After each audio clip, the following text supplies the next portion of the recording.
Namine Namah Vishnu Padaya Krishna Pristhaya Bhutale Srimate Bhakti Vedanta Swami Iti Namine Namaste Saraswati Deve Gauravani Pracharine Nirvishesha Shunyavadi Paschatya Deshatarine Namaste Saraswati Devi Gauravani Pracharine Nirvishesha Shunyavadi Paschatya Deshatarine Jai Shri Krishna Chaitanya Prabhu Nityananda Shri Advaita Gadadhar Srivasadi Gaur Bhakta Vrinda Jaya Shri Krishna Chaitanya Prabhu Nityananda Shri Advaita Gadadhar Srivasadi Gaur Bhakta Vrinda Hare Krishna Krishna Krishna Hare Hare Hare Rama Rama Rama Hare Hare Hare Krishna Krishna Krishna Hare Hare Hare Rama Rama Rama Hare Hare Hare Krishna Krishna Krishna Hare Hare Hare Rama Rama Rama Hare Hare Hare Krishna Krishna Krishna Hare Hare Hare Rama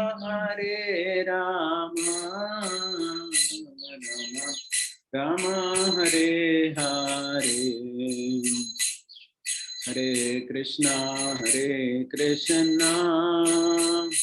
Krishna Krishna Hare Hare Hare Rama Rama Rama Hare Hare Hare Krishna Krishna Krishna Hare Hare Hare Rama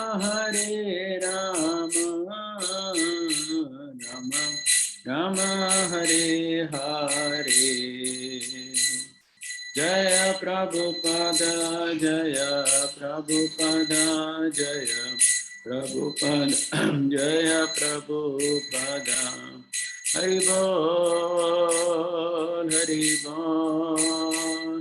Hari Bol Nitai Gaura Hari Bol Jai Om Vishnupada Paramahamsa Vegacharya Stotra Shata Shri Srimad Divine Grace Abhay Charanarvinda Bhakti Vedanta Swami Srila Prabhupada ki Jai अनंत कोटि वैष्णव वृंद की जय नामाचार्य श्री हरिदास ठाकुर की जय प्रेम से कहो श्री कृष्ण चैतन्य प्रभु नित्यानंद श्री अद्वैत गदाधर श्रीवासदि गौर भक्त वृंद की जय श्री श्री राधा कृष्ण गोप गोपीनाथ श्याम कुंड राधा कुंड गिरि गोवर्धन की जय ब्रजभूमि वृंदावन धाम की जय, मायापुर नवद्वीप धाम की जय, पुरुषोत्तम क्षेत्र जगन्नाथपुरी धाम की जय, गंगामय यमुनामय की जय, भक्ति देवी की जय, तुलसी महारानी की जय, कलियुग पावन हरिनाम संकीर्तन की जय। निताय गौर प्रेमानंदे हरे हरे बोल. All glories to assembled devotees, Hare Krishna. All glories to assembled devotees, Krishna. All glories to assembled Krishna. All glories to Shri Shri Guru and Shri Gaur. Anush Prabhu, can you make? Is that possible? Or Prabhuji, co-host option is not there. I can make you host. make me the host, no problem. Okay. Recording. Hare Krishna Prabhu. Hare Bol. Yeah. Hare Krishna Prabhu. Thank you so much for joining, and it's our privilege and honor to have KrishnaKishore Prabhu today for the NS meet. So I wanted to quickly introduce. I know he doesn't need introduction. He is very well known to all the NS devotees. Uh, but there may be some devotees who are joining from outside Pune who are newly added to the forum. So I'll just quickly introduce him. And Prabhuji is a very senior devotee, and he's come to Krishna consciousness in 1994 along with his uh, uh, by his friend called Nidhi Prabhu. And then he has been in Pune for 30 years now, and he, along with his wife, has rendered several services. He is currently from profession perspective. He's currently serving as the professor in VIT and also manages the placements for overall Vishwakarma University. So he is responsible for placing 2,500 students across Vishwakarma University. Uh, and he is like, no, we definitely can hear from him on the placement part also, how things are going on. Of course, that can be a separate topic considering whatever times are coming from the job perspective for the NS boys. So Prabhuji has been receiving the best teacher award for 12 consecutive years, uh, and he has been very sought after wherever he goes actually. So he was a chairperson for the Nityananda Sabha Forum till 2018, and under his guidance and shelter, Nityananda Sabha has grown to whatever we see right now. And uh, he was also going in GGD Voice 2010. Currently, he's doing a lot of services in terms of, he's a FinCom member and he's a very prominent congregation counselor in our community. And along with Mataji, he serves on various other forums as well. And so he's quite busy. And they have homeschooled their kids, and the success it has been here. They've had very successful homeschooling experience as well. Their elder boy, Kishore, is now got admitted in ISER, Indian Institute of Science Education Research. I think probably close to what 7-8 lakh people sit right in that exam. Yeah. Yeah. So he could he cracked that exam, one of the toughest exams. Uh, uh, it is for admissions into ISER, and he has secured his position in ISER Tirupati, and that was his interest area also. He wanted to I mean, we met. I think just I think the COVID first wave ended or something. We went to his home. That time his son was preparing very very hard, and he was saying that no, I want to get into the research and physics area and all. So it's very rare that whatever we think we'll want to do, that we end up doing that after 12th standard. No, there is dilution in our goals. So many things happen as we progress. But he maintained his aspiration, and he's placed there. He's practicing very nicely, and I think Lord Balaji also gave him shelter in Tirupati only. So very nice arrangement has happened because of sincerity of their family. I personally wanted to come and introduce him today because in our lives, we have taken a lot of inspiration from him, and he has been a source of constant inspiration, guidance for us also, and we really feel a lot of shelter as an elder brother under him. We find a lot of shelter, and it's our great fortune that we have Krishna Kishore Prabhu today with us. So let us very loudly unmutedly chant Hare Bol 3 times for his welcome. Hare Bol! Hari Bol. Roji, over to you. Thank you so much, Roji, for joining.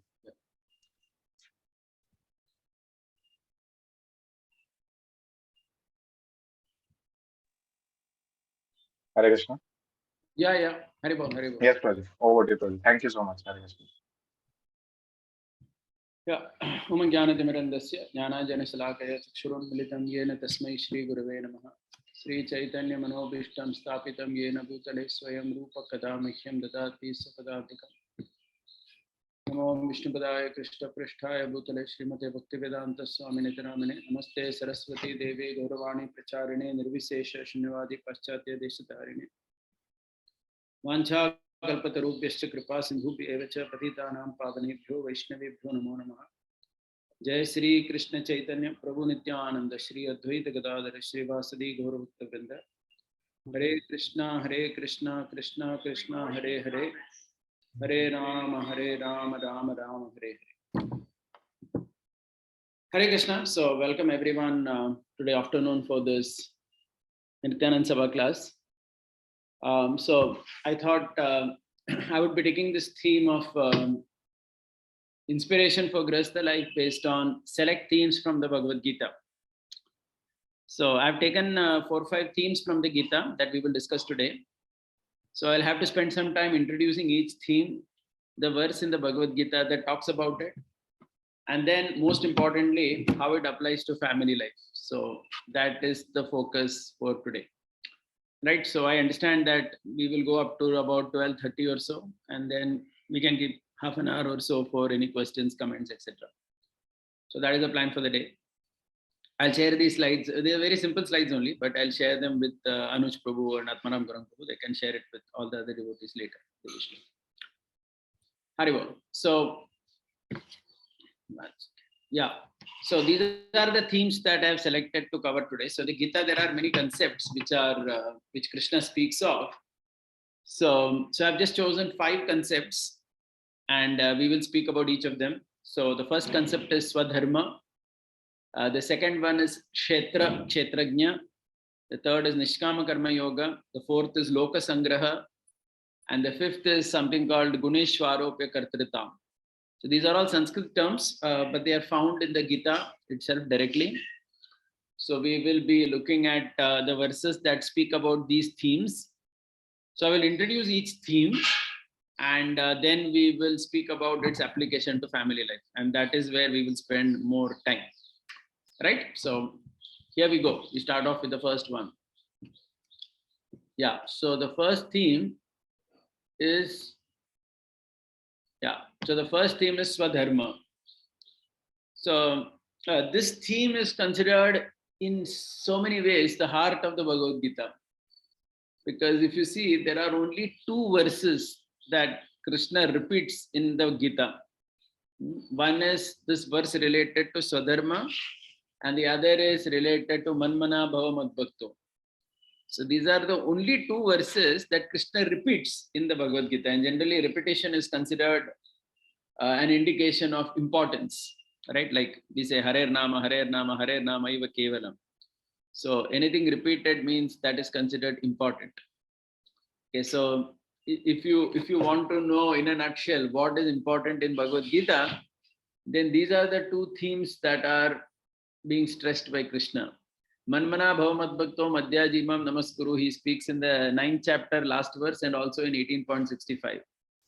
Right, so the same verse, he is repeating it 2 times. So thinking about Krishna, becoming his devotee, is certainly an important theme which Krishna has spoken in the Bhagavad Gita, which we all know.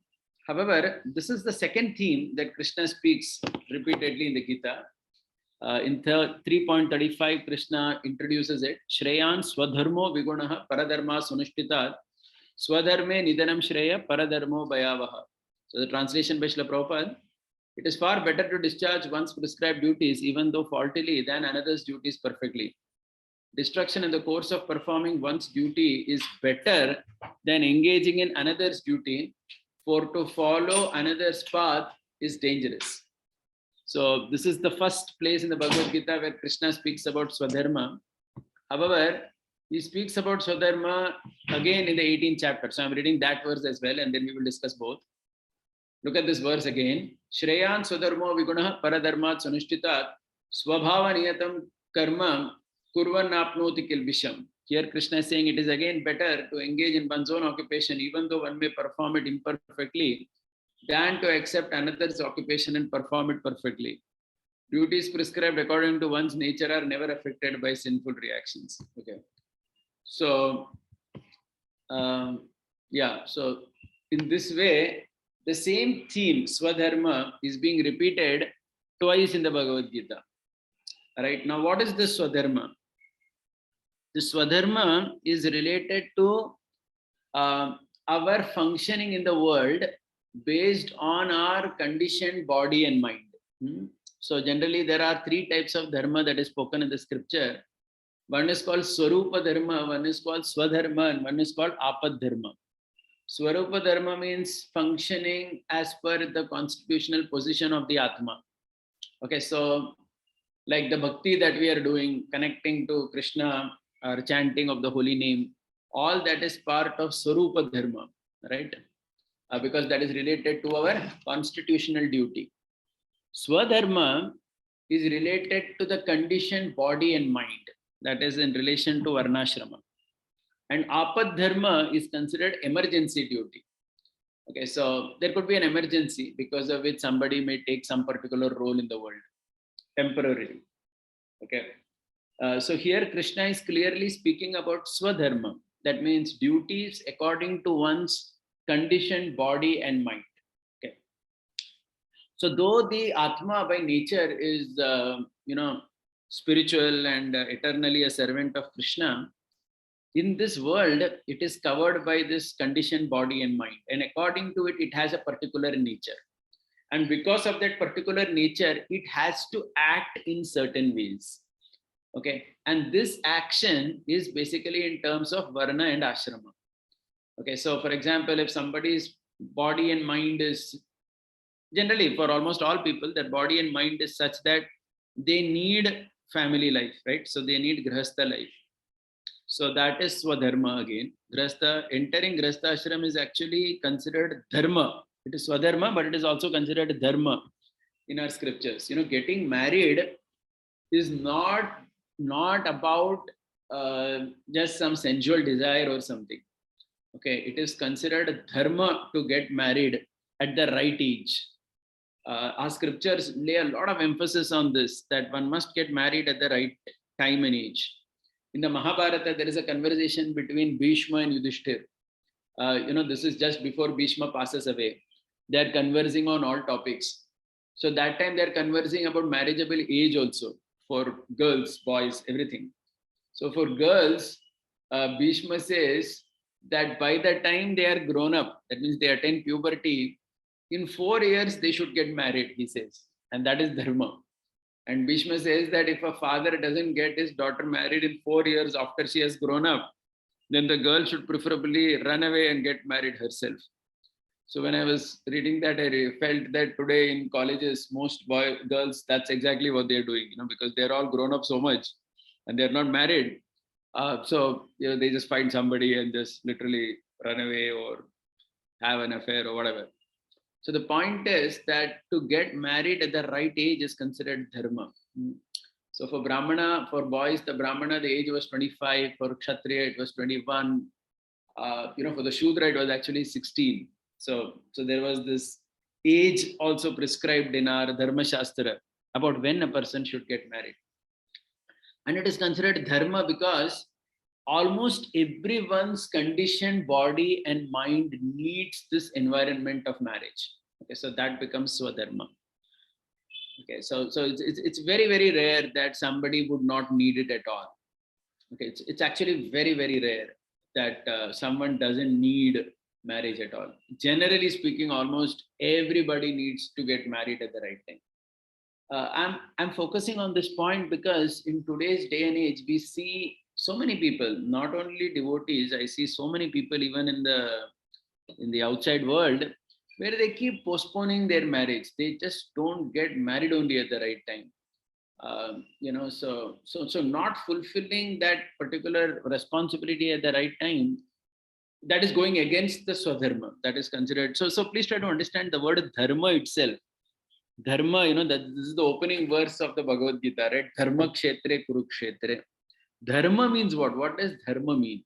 So, one definition of dharma is to submit to nature is dharma, to submit to nature. Okay, so simple. That's a very simple example of simple definition of the word dharma, which you can apply everywhere. For example, at night time you must sleep. Correct? Why? Because that is nature. Prakriti is such that at night time you are meant to sleep. So to submit to that is dharma, and to stay awake the whole night is considered a dharma. Subsequently, right? Simple example. Okay. So similarly, now for example, now summer season has come up. So according to summer season, we eat particular type of food stuff. Correct? In winter, we eat particular type of food stuff. So even the type of food we eat changes season to season. So that is dharma, right? Why? You're submitting to nature. Nature is telling you that now this is this particular season, this is how the climate is going to be. So this is how you must eat, drink, you must everything, right? Eating, sleeping, mating, defending, everything. You have to submit to nature. So just like even mating, there is time for mating. So we see in Bhagavatam, for example, Diti Kashyapa, they mated at the wrong time, Sandhi, and at the time of Sandhya. Because at that time, nature says that basically you must go inward. That is a time of changing from morning to night or night to morning, the Sandhya in the morning and the evening, etc. So at that time, one must not engage in sense gratification. One must engage in chanting, japa, gayatri, or whatever like that. Okay. So if you don't submit to that, then that is considered adharma. So similarly, getting married at the right time is also dharma, because your body is telling that you need a partner. Okay. And which is very normal, because that is the conditioned body and mind. When it is grown up, there is a need for a partner at that particular time. So you have to submit to it. Okay, so you have to respect Prakriti. So when Prakriti says, okay, right now you need this particular thing, then you have to literally submit to Prakriti with folded hands that yes, I will align with whatever you are saying. Okay, so this applies in all spectrum of life, and this is called dharma. Okay. Now, swadharma means one's own dharma, which is applicable not only in the domain of family, as I just said right now, but it also applies in the domain of our occupation. In our occupation also, this word applies so much. And in fact, in the Bhagavad Gita, contextually, if you see, Krishna is speaking entire Bhagavad Gita to reinstate Arjuna in his occupation of Kshatriya dharma. Correct? Because Arjuna was a Kshatriya. That was his Swadharma. And he cannot beg. Okay, so though Arjuna was saying in the second chapter, first chapter end, he was saying that it is better to beg than kill my grandfather and teacher. Krishna knew very well that, hey, you cannot beg, man. You're a Kshatriya. You're not a Brahmana. A Brahmana can go house to house and beg very easily because he is okay with it, right? But a Kshatriya cannot beg like that. You are meant to rule. You are meant to govern. You are meant to benefit the society in that particular way. Okay, so this is also an important part of Swadharma, where one has to understand. So see, this is a whole journey in itself, where you work to understand what is your role in the world. Your role in the world, as in terms of your occupation, your contribution. Okay, so this is very important. So why this concept of Swadharma is very important? Because in modern times, we see many times that people simply want to copy somebody else's strategy. So that doesn't work. Like, for example, I'm a teacher in a college. Okay, I'm very much convinced that that is my Swadharma, as in I just love teaching. Okay, if there is anything that doesn't give me any stress at all in the world, it is to speak. Whether there are 50 people, 100, 200. So no matter how many people are there in front, presenting on some topics is something that I like the most, whether it be academic, spiritual, or Bhagavad Gita related or whatever. Right. But sometimes we feel that as devotees, this is a wrong conception, where devotees develop that some occupation is more favorable than others. No, there is nothing like that. We cannot say that. The concept of Swadharma defeats that particular concept. So we should never think that only such and such occupation is favorable to bhakti, another occupation is not favorable to bhakti. You cannot say that. I remember many years ago, we used to have this concept among our boys in Nityanand Sabha also, which I myself have spoken, or many of us used to emphasize that if you become a teacher in a college, then that is very good for your spiritual life. And so many people joined as teachers in our colleges. Okay, so I remember I had one devotee friend, he's our godbrother, he was there in my college, a Marwadi guy. Okay, so he was there in our college teaching for some years. Over a period of time, he simply understood that he's not a teacher at all. उसका खून में पूरा धंधा भरा बैठा है. He's a पक्का business guy. He loves to make money. He loves to expand. That was his nature. His nature was not to study all this computer science, mathematics, and teach it on the board. It was just not his nature. He was not fitting in at all. So eventually he moved out. Now he is in his own business and he's doing pretty well, right? As in, of course, he's continuing his devotional life as well nicely. But the point is, he understood his Swadharma. He understood his Swadharma is to start a business. So there was no point in catching a person who had that type of Swadharma to be a businessman and force him as a teacher, thinking that becoming a teacher is more favorable to bhakti than becoming a businessman. And this is what we understand from Bhagavad Gita. Look at what Krishna is saying here in this verse. What a powerful verse it is. Krishna is saying, even if you die doing your Swadharma, that is better. Can you imagine the statement of Krishna? Just look at the second line of the 35th verse, which I have put on the screen. Swadharme nidhanam shreyah. Nidhanam means you die. That means Krishna is saying, hey Arjuna, as a Kshatriya is your Swadharma, or whichever Swadharma person has, in that Swadharma, even if suppose somebody dies, okay, let us say now Arjuna met with death as a Kshatriya on the battlefield, or somebody died on the battlefield, or let us say somebody wanted to do business and he's doing business, and in his business he suffered loss, or something happened like that. Krishna is saying, no problem. Destruction is better than to follow another's path. Paradharmo bhayavaha. So I hope you are able to imagine the seriousness to this point that Krishna has attached in the Bhagavad Gita. Saying that, come on, you find out what your nature is, your Swadharma is. Don't try to copy somebody else's strategy. See, this is one very dangerous thing in the world we see today, because that's the simplest thing to do. You just see what somebody else is doing and you copy that in your life. Oh, this person, he became successful by such and such means, right? So I will also do the same thing. No, it may not work in your case, correct? Because his Swadharma is different, your Swadharma is different, right? So anything let it be, whether it is making money, the kind of job we take, the kind of education we take, the kind of, right? Like even like nowadays we see many times that students, everybody wants to study for IIT JEE. Okay, is it your Swadharma? Are you having that capacity, Baba, in 10th standard, 11th standard, 12th standard to sit and study 13 hours a day? You have to study like that, right? 13, 14 hours a day you have to study. Then only you can crack that JEE exam and get into IIT. Is it your Swadharma? If it is your Swadharma, please do it. But if it is not yours, there is no problem. Okay, it is not that you can achieve success only by becoming an IIT engineer or an NIT engineer or any of these top government colleges in India.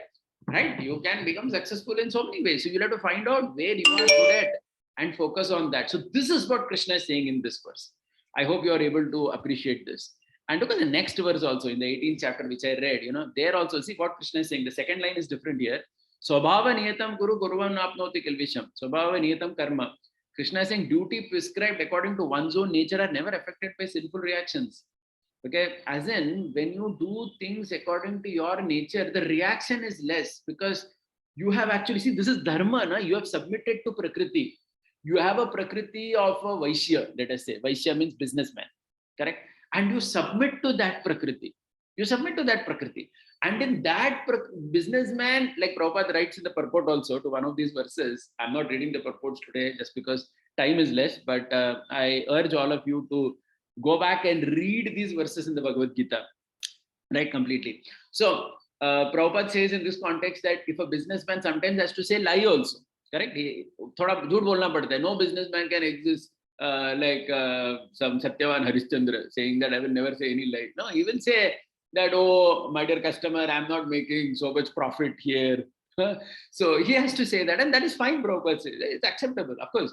It's in some limits. It's not that he's a big smuggler or he has become a he's earning too much black money or something like that. But some amount of things. So every occupation is covered by some fault, right? Krishna says. So that is fine. Okay, so you're not affected by that so much. That's the protection Swadharma gives you. Okay, you're a Kshatriya. As a Kshatriya, you may fight, you may speak some harsh words. You may do all that. You are still protect. That's fine. That's what Krishna is saying. But as per your nature, don't try to copy somebody else. So this is the first theme which I emphasizing from the Bhagavad Gita. Okay. Now I want to just say one more thing here, because this is something that many of our devotees, they find it a little bit difficult to accept, or is that Shastras are never to be read in isolation. Okay, never to be read in isolation, and you cannot cancel any concept in Shastra. So in every text and speaker, there is a particular mood which is there, which is being so Krishna, when he's speaking Bhagavad Gita, there is a particular mood here. Okay, so there may be some verse in the scripture where apparently that mood is negated, but that doesn't cancel each other. So I'm just taking a verse and then explaining. Like in the Bhagavatam, I'm sure all of you may be knowing that in the first canto, chapter 5, Narad Muni makes this statement. Tyaktva swadharmam charanam pujam harer bhajanna pakkota patettado yadi yatra kva vadavadravut amusyakyam ko varta apto bhajatam swadharmatah. So if you know this verse, this is in the Srimad Bhagavatam, canto 1, chapter 5, where Narad Muni is speaking to Vyas. He is saying that even if somebody has forsaken his swadharma, Tyaktva swadharmam, and he has surrendered to Krishna, what is the loss? On the other hand, if someone is only doing his swadharma and doesn't come to Krishna, what is the gain? This is what Narad Muni is saying in the Bhagavatam, right? You can go back and read this verse in first canto, chapter 5, the translation, purport, etc. So by reading such a verse, somebody may think, does that mean that the Swadharma concept of the Bhagavad Gita is cancelled? No, it is not. It is this particular verse, this particular text in the Bhagavatam is having a mood over here. What is the mood? The mood is, to become a devotee of Krishna is very important in life. Okay, if you are just stuck in your Swadharma only and thinking that, oh, I am a businessman, so I am doing my duty as a businessman, and you think this is all that is there in life. Okay, now let us be very happy with this. Then that is a failure of life. Okay, everyone must become a devotee of Krishna. Everyone must come up to the platform of the Swarupa Dharma of being Krishna's devotee. So that is what Bhagavatam is encouraging. Okay, so that there, in comparison to the Swarupa Dharma of the Atma, Swadharma has been said by Narada like that. But please remember, Narada Muni himself, it doesn't mean that he doesn't value Swadharma. He values it a lot.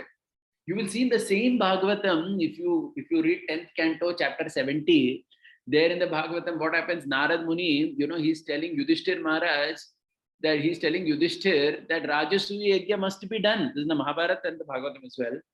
That he says, because what had happened was Yudhishthir Maharaj was not doing the Rajasuya Yajna, and because of which it is said that his father Pandu, he had passed away, right? And Pandu was having some problems in his next life, kind of moving ahead. Okay, so Narad Muni was saying that it is a duty of children to do the proper dharma of your kula, and if you don't do that, your ancestors have trouble.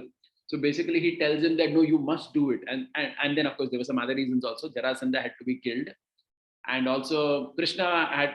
So Narad Muni and Yudhishthir Maharaj beautifully connected it. They, all the dots were joined. They worshipped Krishna in the Agra Puja. They killed Jarasandha, and then they did Rajasuya Yajna also. So my point here is the same Narad Muni who apparently in the Bhagavatam first canto says Swadharma, can be given up, but it is not in a literal context that it has to be given up. That verse is more in the context of the glory of bhakti. So why I am telling all this is because sometimes our devotees, when we read scriptures, we think we keep cancelling one point with another point. But scripture is never meant to be cancelled like that. Okay, any point which is said in the scripture has its own importance. If Krishna has spoken Swadharma in Bhagavad Gita 3rd chapter and 18th chapter, it is not a concept that you can cancel just like that. Okay, so we need to understand why Krishna spoke Bhagavad Gita to Arjuna. He spoke it to reinstate him in his Swadharma. Okay, so I will conclude this particular point, my first theme for today, Swadharma. by saying that it is an important, it is the central theme of Bhagavad Gita. It is one of the two central themes of Bhagavad Gita, the other one being Manmana Bhava Madbhakto. And it is our duty to follow Krishna's words. And what does it mean by following Swadharma? I said Swadharma means to submit to Prakriti. Okay, so getting married at the right time is Swadharma.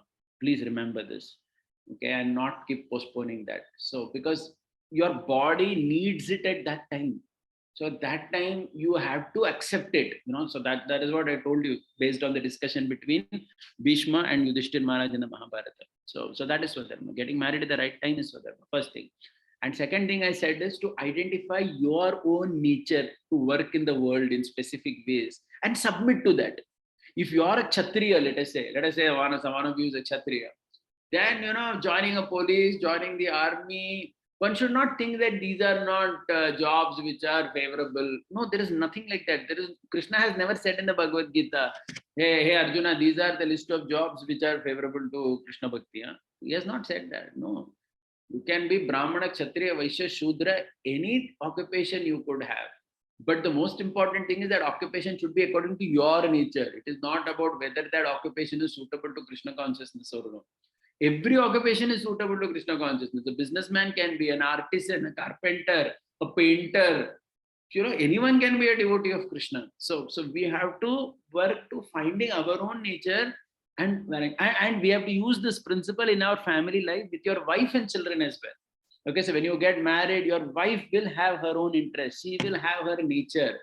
That has to be facilitated. You cannot, if she has a particular background, if she likes to do certain things, certain ways, then you need to facilitate that, right? You need to allow her to function like that. Only then a person will flourish in life. And same thing tomorrow with your children also. Okay, you'll get married, you'll have children. So as your children grow up, you'll have to facilitate what they want to do, their own discovery in this world, what they are meant for, where they fit in nicely in this world. And then you have to add Krishna consciousness in that. Okay, so this is the process of Bhagavad Gita. This is how you implement Swadharma in your family life. Right? So this is the first theme which I took from the Bhagavad Gita. Right? I'll take questions obviously at the end, but I'm just going ahead now with the second theme. The second theme which I wish to use from the Bhagavad Gita, which is related to family life, is that of Kshetra and Kshetrajna. It's again Kshetra. The first word of Bhagavad Gita, if you all know, is Dharma Kshetre. Dharma is the first word and second word is Kshetra. Okay, this word Kshetra once again comes in the 13th chapter of Bhagavad Gita. Let's read the verse. Kshetragyam chapi mam vidhi sarva kshetreshu bharata kshetra kshetrajnyor jnanam yatta jnanam matam mama. Krishna is saying, oh scion of Bharata, you should understand, I am also the knower in all bodies, and to understand this body and its knower is called knowledge. That is my opinion. Okay, so please see what Krishna is saying. What is knowledge? To understand the body and the knower. Okay, so the knower, Kshetrajna, at one level is the Atma, at the other level is the Paramatma. We know both of them are Kshetrajna. Correct? Krishna will say that later in the 13th chapter. But to know the Kshetra also is considered knowledge. Okay, I don't know how many of us have ever thought about it. To understand your own body and what your body is capable of is also considered knowledge. Kshetra literally means field, right, in Sanskrit. So Kshetra means a field. So our body is also a field. And every body has a particular capacity. And one should know that. What am I capable of? Okay, so in every aspect of life, you start investing your money, let us say. What is your body capable of handling? Body means your body and mind both put together. Correct? Like for example, a Marwadi guy has the capacity, his Kshetra has a capacity sometimes to take a little more risk. Okay, and that is why he enters business. But he makes money also in that. A Brahmana, for example, he may not want to take more risk. His nature is, okay, no, let me just protect what I have. So his Kshetra doesn't allow him only to do that. His field. Okay, so he will have a different investment strategy. I'm just taking one simple example and saying that even when you want to invest your money, depending on your Kshetra only, you will invest money. Your Kshetra will tell you how much you can handle, and you have to submit to that. Okay, so that's again important point. So this kshetra na, it applies to everything. Huh? So even it applies, for example, to like studies. As I said earlier, somebody can study 13 hours a day. He has the kshetra capacity. His body has the capacity to sit like that. 13 घंटा बैठ के पढ़ाई कर सकता है. Someone else, he'll go mad only studying that much. He can study maximum 2 hours, 3 hours one day. He cannot study like this 13 hours thing. So his kshetra is different. His body, his mind is different. His capacity is different.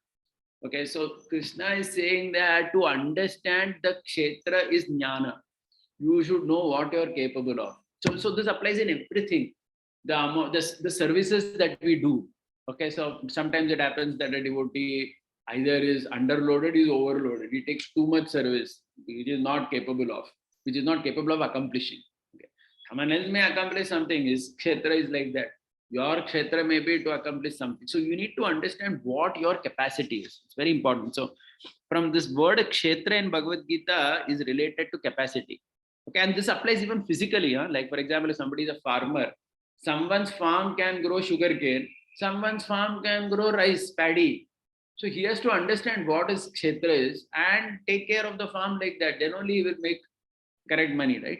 If the farm where sugarcane or some rich crop cannot grow, that farmer tries to put a very rich crop in his farm, he will end up committing suicide because he ends up in a loss because that kshetra doesn't have the capacity only for that. Okay, so to understand kshetra means to understand what I am capable of. What can I handle? Okay, what I am capable of, and this has to be a very honest, what shall I say, assessment. So the Gita, teaches us to be very brutally honest with yourself. Don't try to cheat anybody because ultimately you cheat yourself only. Okay, so this is also related to the previous term of Swadharma, this particular term. So that is why I took it along with it. Okay, so kshetra and prakriti, these are two terms in Bhagavad Gita. Prakriti means everything else in the world is prakriti, but where I am actively involved, that is kshetra. So one definition of kshetra is where I am actively involved. You understood? I am actively involved in my body, my house. Okay, so even those kshetra, it applies in family life in so many ways. Just like you get married, your wife needs a kshetra in this house. Okay, sometimes it happens that a person gets married, he doesn't give space to his wife. You understand? Kshetra also means space.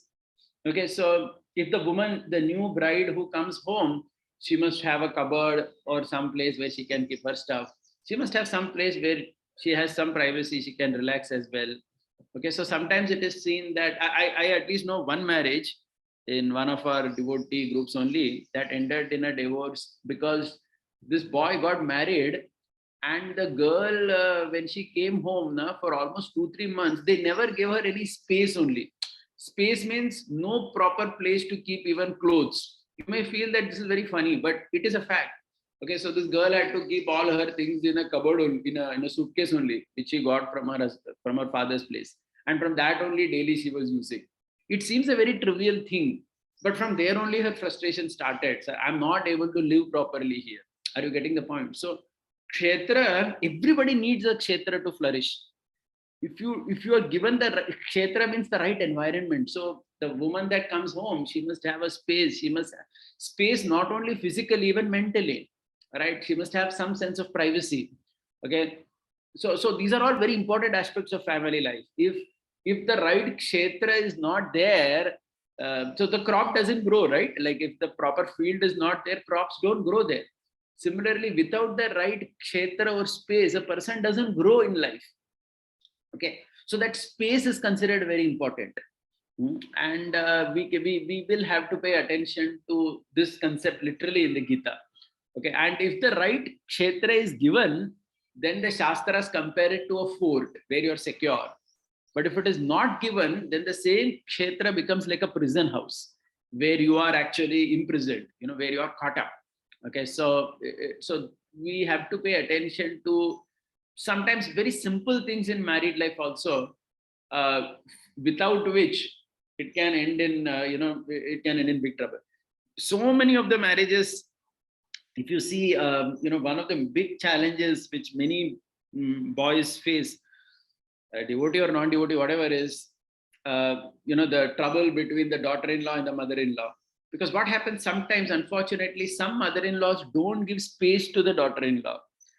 Space as in decision making, in controlling the mother-in-law wants to control the son too much and doesn't give only any rights to the daughter-in-law to decide things at home, what has to be cooked, how things have to be done. So then the daughter-in-law gets suffocated because her kshetra is not given. Okay, so this is, I'm just taking this example of kshetra in family life, but you can come up with so many examples. I mean, each of these we can keep discussing for hours together, how kshetra applies in family. So you have to give attention to that. And so this is again a very beautiful thing, which we understand from the Ramayana. So it's a beautiful story, right? So all of you would be knowing the story in the Ramayana where Hanumanji and all the monkeys have arrived at the tip of the ocean and they're about to jump, correct? And they all know that Lanka is 100 yojanas away from the ocean. And they all know that Sita is there in Lanka. So the question is, who can jump? Okay, so there is a beautiful part in the Ramayana where all the monkeys start talking about how much each of them can jump. One monkey says, I can jump 5 yojanas. Another says, I can jump 10. Third one says, I can jump 15. Okay. The point is, each of the monkeys knew their kshetra. Kshetra here is capacity. You understood? How much I can handle. So the monkey honestly knew, मैं 15 yojana jump कर सकता हूँ बस. I cannot jump more than that. Some monkey said, I can jump 50. One said 90. I think it was Angad or someone who said, I can jump to Lanka, but I'm not sure if I have the capacity to jump back. Because you have to jump back also. Na? Otherwise, you jump in Lanka and you find Sita, but you cannot jump back, then what is the use? Okay, so in this way, there is a beautiful dialogue where every monkey knew his kshetra. Here, kshetra means capacity. Okay, see, please try to understand. Sanskrit terms, they have so much meanings. So, kshetra here I am referring to in the context of capacity. So, each monkey exactly knew kitna kar sakta hu main. And it was finally Hanumanji who was reminded by Jambavan that, Are, you can do it, man. You can jump easily. What, 100, 200, 300, any number of yojanas you can jump and you can come back. And then Hanuman jumps. Okay, so from this story, what we understand is, just like each of these monkeys knew their jumping capacity, each of us also in our professional life, in our family life, we need to know what our capacity is and do things to the best of that capacity. Okay, so you cannot underperform, but you cannot overcome it also. Overcome it also you cannot do. Okay, you cannot. If you have the capacity, only then you should do it. So simple examples. Okay, like when you get married, okay, how much to spend in a marriage? Okay, many times we see that people, I have seen even devotees taking loan for their marriage just to have a very grand marriage, because in the society nowadays everybody has grand marriages. I knew at least a couple of my friends or acquaintances who would take a big loan, just to fund their own marriage. At least to me, it didn't make any sense. If you don't have the capacity to have such a huge marriage, it's okay. Okay, just do whatever is possible with, so if you're spending your Lakshmi hard-earned wealth for your house, for some basic furniture, that is at least understandable. But simply just to show off in society, to go beyond your capacity, it just doesn't make any sense. So you should know what your kshetra is, in how you spend money, how you take up your job, how many hours you work. You should know your capacity in terms of how much sleep you need. That is also kshetra. Everybody's body needs different type of sleep. If you see in the Ayurveda, it says kapha vata pitta. So those who are kapha prakriti, they need more sleep. Those who are vata, they need little less sleep. So that is why you will see among devotees also, somebody can sleep 6.5 hours and he can be happy. Another fellow needs 8 hours. He's kapha prakriti. It is not that he's insincere, not that the other person is sincere. It is just because your kshetra is different. And you need to understand kshetra. Please try to understand. Krishna is saying to understand your kshetra is knowledge. Usko knowledge bola hai Bhagavan ne. To understand what your body is capable of and acting as per that. And slowly you can improve your kshetra. But you cannot do it very drastically. Okay, slowly one can improve. Okay, so the monkey who is jumping 5 yojanas, maybe by some practice that he can start jumping 6 yojanas or something. But not that he says that Hanuman is doing 100, so I will also jump. No, you cannot, man. You are not meant only. Your body structure only is not like that. Okay, maybe from 5 you can come to 6 or 7. slowly you can increase your capacity. Thoda bada sakte ho tum. Okay, so this is very important. So in family life, one should know one's capacity and function in that particular fashion. So this is the second theme that I have taken. Okay. Third theme. Okay, so just to recap, the first theme we took was Swadharma. Second theme we took was Kshetra. Third thing I'm going to take from the Bhagavad Gita is called as Nishkama Karma Yoga. Okay, so this is also a very beautiful theme. Okay, so maybe I'll just do one thing, because this whole thing is now, I'm just going on talking. So I just thought maybe I will take some questions and then I will continue. So maybe that will, if something is something of very high concern to anybody, if you want to raise your hand, please rate. I will unmute you and then you can ask. One question is there on the chat. I'll take that. Okay, I'll take the question in the chat. Prabhuji, any tips to understand when Swadharma for occupation? Sometimes one is confused between few things like. Okay, so what is like is not clear, but I understood. Okay, so how to understand Swadharma and occupation? So generally, Shastra says 4 things. One is time factor reveals. So you have to be patient also. So some things are revealed by time. Second is, our teachers or people who are very close to us. Generally the concept was those who are Gurukul teacher. That means if somebody saw you for a very long time, they can also help you understand your Swadharma. Okay, so time factor is one. People who see us very closely in life, they can help us. Third thing is astrology can give an indication. If you have a good astrologer, if you can see that, there also you get an understanding, what is your Swadharma, which kind of occupation is best suited for you. That is third thing. And fourth thing is oneself, by oneself, by being very honest with oneself. See, the Gita and our scriptures demand that we are very honest with ourselves. It is not about, so it is never about, something being higher than the other. It is not that Brahmin banna sabse bada hai, so everybody has to become Brahmin. No, you cannot. It's not like that. The Brahmin doesn't do the work of a Kshatriya, Kshatriya doesn't do the work of a Brahmin. So it is not about competition, and so it is not that just because my neighbor is doing JEE exam and going to IIT, I must also go. If I have the capacity, it is fine. If I don't have, I can try something else in life. There's absolutely no problem. So being very honest with oneself. So this also helps. So these are 4 things. Okay. Any other question based on what we said? Yeah. Okay. There's another one on the chat. Is there any method also we can apply to know our capacity in real? Yeah. So like simple examples, like if you take food, if you take sleep, if you take any aspect of your life, everyone's capacity is different. Even food, if you see, even Bhima's capacity to eat was something much different. Arjuna's capacity to eat was not the same as Bhima, right? So each of us also, we have a particular capacity. So we have to be very, so simple example. If you start from eating only, okay. So some people are there. If they eat at night, they will have major trouble in the morning. Some others are there, they're blessed with a very good digestive system. They can have a very good, ekdam daba ke kha sakte, kuch zyada hota nahi unko, right? They're able to digest everything. So I have to know my capacity. I have to be very sensitive to my own body. See, that's what Krishna is saying. Knowing your own body is also knowledge.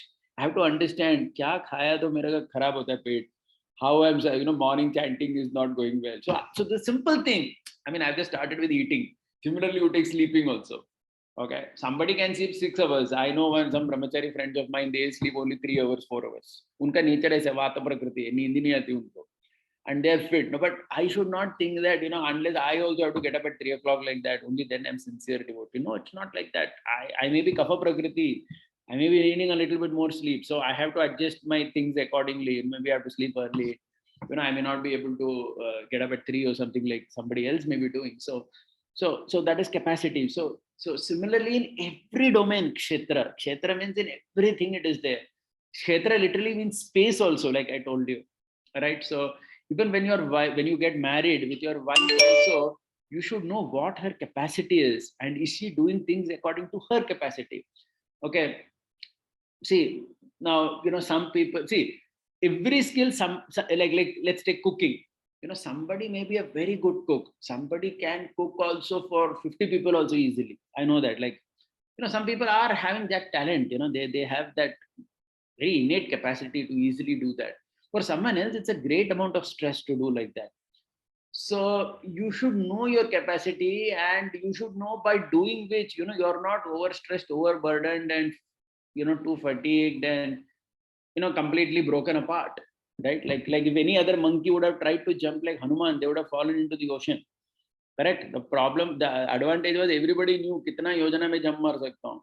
Only Hanuman knew that he can jump 100. Others knew that he cannot jump. 50 kar sakte, 60 kar sakte, bas 100 to nahi hoga humse.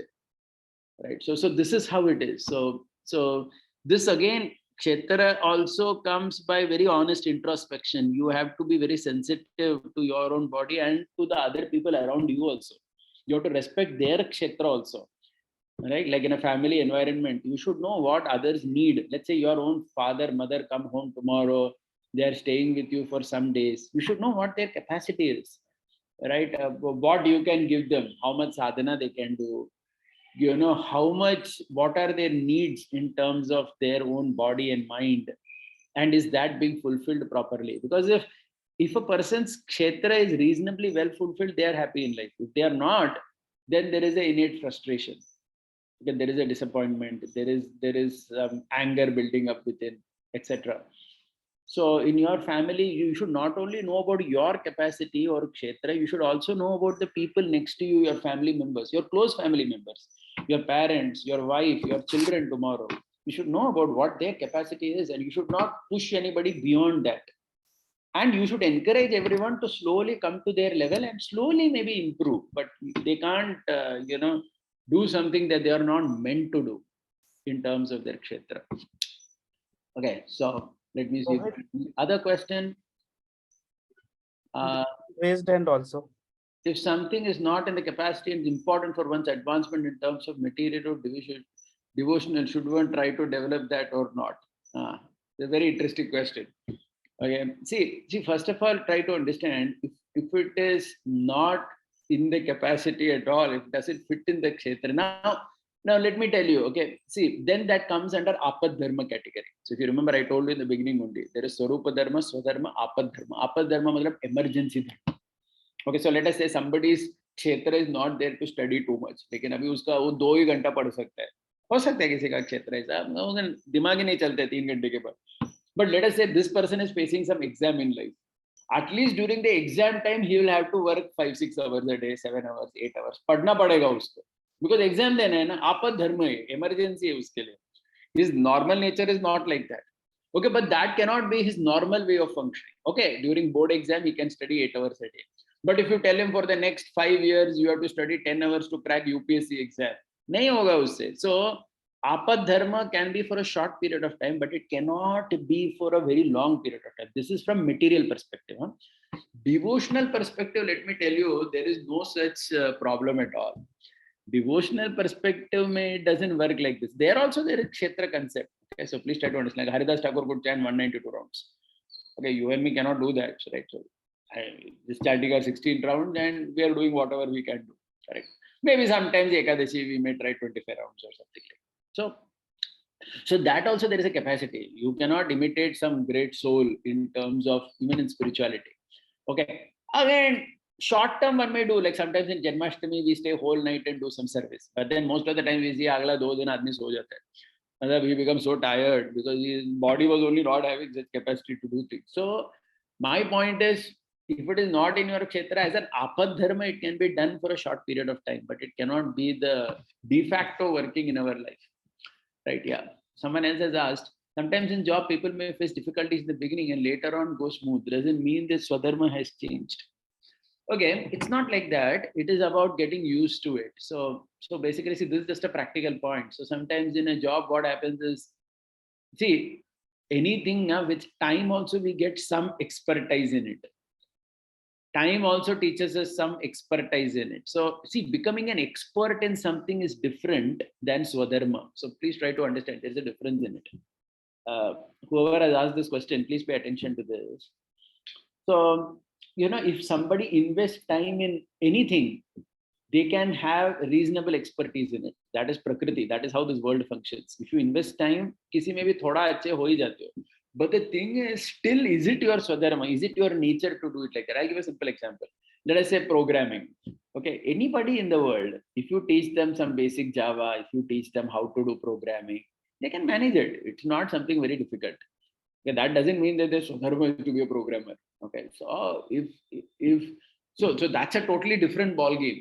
Okay, so please try to understand this. This is in every domain. It is like this only. Okay, what is your nature as per your body and mind, and just because of giving practice to something, you may become kind of expert with something for some, reasonably comfortable with it. So that's a different thing actually. It need not be. So why I'm saying that is, even if somebody has reasonably learned how to do one particular task and it is going smooth, that doesn't mean that is nature. Like going back to my example, my friend, this Marwadi guy who had come to college as a professor, he was doing reasonably okay as a teacher also. Right? There was not so many complaints about him or something. Not that students were saying, "Acha nahi padhata hai." Oh, nahi. Because he came into the college, he started studying all the books and started teaching in the college. He was managing life as a teacher. But still, that was not his swadharma. Because that was not his original nature to do like that. His nature was more a businessman. That's where, he could have put his heart completely and do something. Are you getting it? So these two are slightly different things. I hope whoever asked that question is clear with that.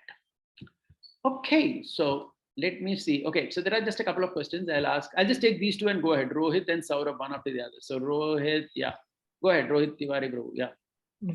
Prajit, basically these first two themes which you mentioned, I just wanted to reconcile. Like if anyone knows that there is something, he has some swadharma, he has that inclination, but there is a capacity kshetra thing which you mentioned. So that risk taking or radically changing may be tough. So what may come as a first? Like we should see our capacity or we should go with our swadharma?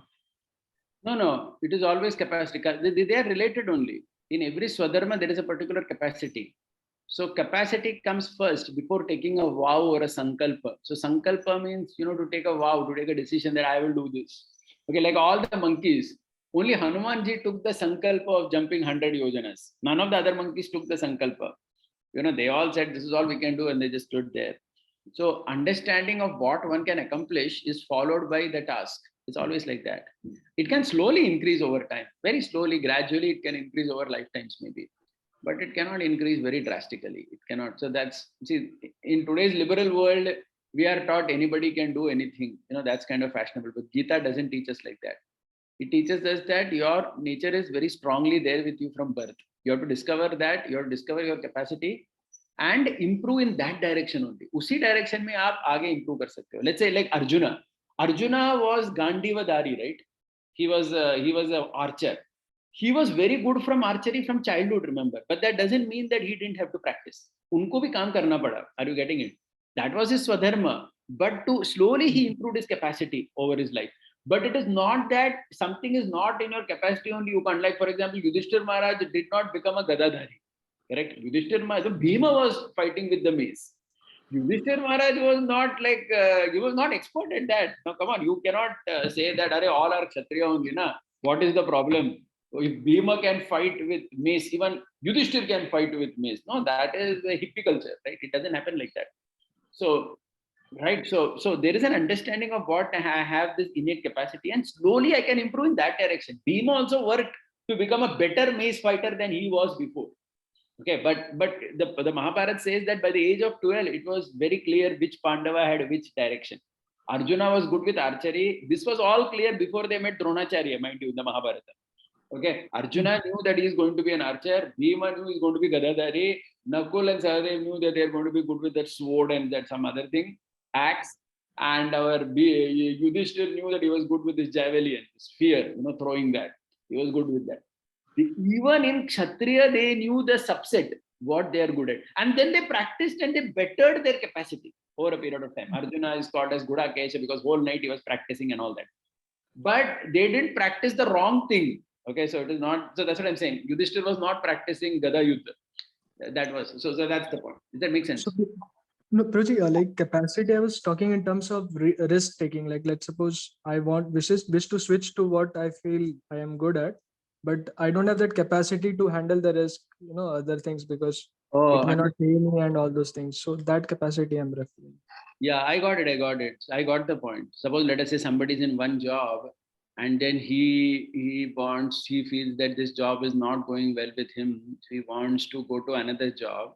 That job is more suitable to his nature, but he's currently afraid because this current job, even though not so much in his nature, at least there is stability.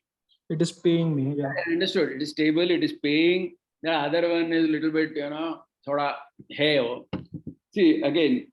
So you have to see what Krishna says in Gita. That's why I read that verse. Krishna, what is he saying? It's better to die in one Swadharma than to do another things perfectly. I hope you remember 3.47. We read Yes. that. Krishna is though speaking very strongly about it. That stick to what here. But sometimes what happens now, we are also not sure whether we can do it. So I would say on a practical level, go slightly slow.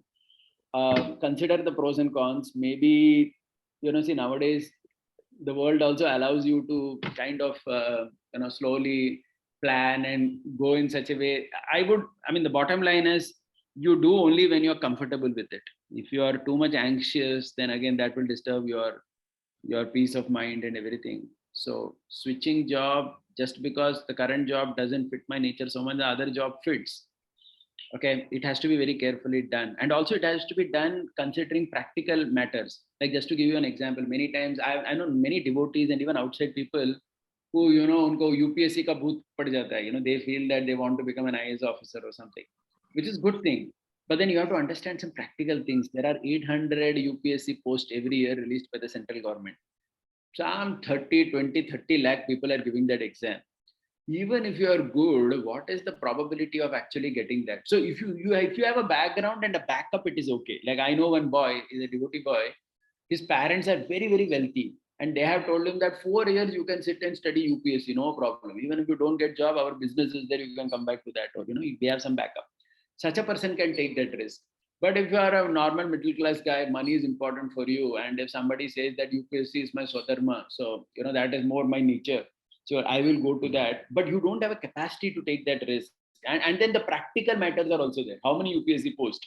800 posts. How many people fighting for it? 30 lakh people fighting for it. Even if I'm good, still it is a tukka, na? Thoda chance ho jata hai wo. So I think that in such decisions, one has to take some very practical, one has to consider the practical aspects as well. I hope that answers, Rohit. Yeah. Yes, bro. Thank you. Yeah, I'll just take Saurabh, and then later we will continue, and Padmana will come to you later. Okay, so please, just because I want to cover something. I'll come to Padmana later. Hare Krishna, Guruji. Hare Krishna. Yes, Hare Krishna, I can hear you. Go ahead. Prabhuji, I just wanted to ask on the point you mentioned that Shastras may tell something about in a particular theme, but that doesn't nullify the other theme which is there. Yeah. So in this case, suppose there are some verses in Shastras which clearly mentions about the that we should give up like Sarva Dharman Parityajya, which tells that you give up all dharma and just surrender to Krishna. And also it is said that Yasyasya Bhakti Bhagavati Akinchana, when you do devotional service, then all the qualities will automatically come to you. You don't need not to endeavor much for that. So in that case, how we can understand that, how to understand that themes basically? Yeah. Good. Understood. So Prabhuji, about Sarva Dharman, I can speak for hours together, but I'll just speak in 2-3 minutes. Please try to see Sarva Dharman also in the context of the Bhagavad Gita. What is Krishna telling Arjuna? Is Krishna literally asking him to give up Kshatriya Dharma? Please think about it carefully. What did Arjuna, how did Arjuna's life change after Bhagavad Gita? Did he stop being a Kshatriya? Did he stop being a father? Did he stop being a husband? Did he stop any of that? Nothing stopped. Okay, so what was Sarva Dharma? Please see the context of the Gita also. Krishna spoke Bhagavad Gita first of all to ensure that Arjuna does Kshatriya Dharma. If Krishna wanted him to give up Kshatriya Dharma, to paile Arjuna was ready to do Sarva Dharma and Parityajya. He did not want to fight only. If you literally talk of Sarva Dharma and Parityajya as giving up prescribed duty, no, it is not like that. So what is Sarva Dharma? So it is more like, Sarva Dharma, if you understand, there are many ways to understand it. I don't want to go into that. It will become a whole class. But see, it is a confidence-giving verse. Please try to understand what is confidence-giving verse. Okay. Arjuna was very, very afraid of killing his grandfather and teacher. Drona Bhishma, इनके ऊपर बहुत attachment था अर्जुन को. He was like, how can I kill these people? So Krishna wanted to tell him, अरे don't worry about anything, ये सब conception छोड़ दो तुम, कि all this you are going to be responsible for it. I will take all the reactions of myself. So don't worry about all this. See, it is an assurance giving verse. It is not that literal verse in the context of giving up dharma. Are nowhere Krishna is talking that, man. I mean, if that was the purpose of the Bhagavad Gita, then the Gita only need not have spoken. First chapter only, Arjun was frustrated. He didn't want to fight. Krishna could have immediately told him, "Are very good, Arjuna. Just chant 192 rounds like Haridas Thakur will do in Kali Yuga. Come with me. Both of us will sit together in some forest. You keep chanting. I'll keep listening to your chanting, and that's it. Matter over." Sarvadharman Parityaja ho gaya na, matlab Maam ekam sharanam praja. Take complete. No, that's not the point here.